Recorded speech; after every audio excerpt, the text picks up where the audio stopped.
আউযু বিল্লাহি মিনাশ শাইতানির রাজিম বিসমিল্লাহির রহমানির রহিম। গোপালগঞ্জে গতকালকে সন্ত্রাসী হামলার প্রতিবাদে কেন্দ্রীয় কর্মসূচির অংশ হিসেবে আজকে রাজশাহী জেলা শাখার উদ্যোগে এই বিক্ষোভ সমাবেশে উপস্থিত রাজশাহী জেলা শাখার সম্মানিত নবাগত উপস্থিত আছেন জেলা শাখার সংগ্রামী সেক্রেটারি সহ জেলা নেতৃবৃন্দ, উপজেলা নেতৃবৃন্দ, সমবেত সুধীবৃন্দ, আসসালামু আলাইকুম ওয়া রাহমাতুল্লাহি। আপনারা জানেন গতকালকে বাংলাদেশের একটি কুখ্যাত জেলা গোপালগঞ্জে এনসিপির শান্তিপূর্ণ সমাবেশে সন্ত্রাসী হামলা হয়েছে। হামলার তীব্র নিন্দা জানাচ্ছে, পাশাপাশি অবিলম্বে সন্ত্রাসীদেরকে খুঁজে বের করে আইনের আওতায় উপযুক্ত শাস্তি দাবি করছি।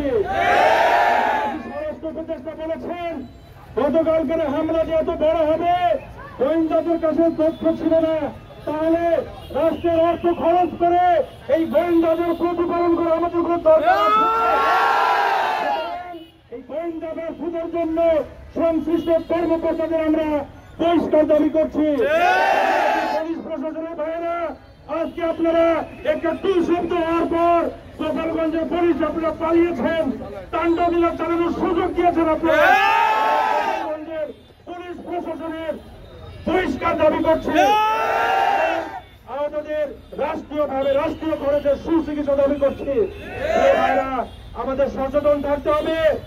প্রতি ফ্যাসিবাদ গোপালগঞ্জ থেকে তারা পরীক্ষামূলকভাবে বিপ্লবীদের উপরে, জুলাই যোদ্ধাদের উপরে হামলা দিয়ে তারা শুরু করেছে। এই হামলা সারা দেশে আসতে পারে, আমাদের সচেতন থাকতে হবে। গোপালগঞ্জের এই বৈরী বাতাস আমরা রাজশাহী জেলাতে রাখতে দেবো না, ইনশাআল্লাহ।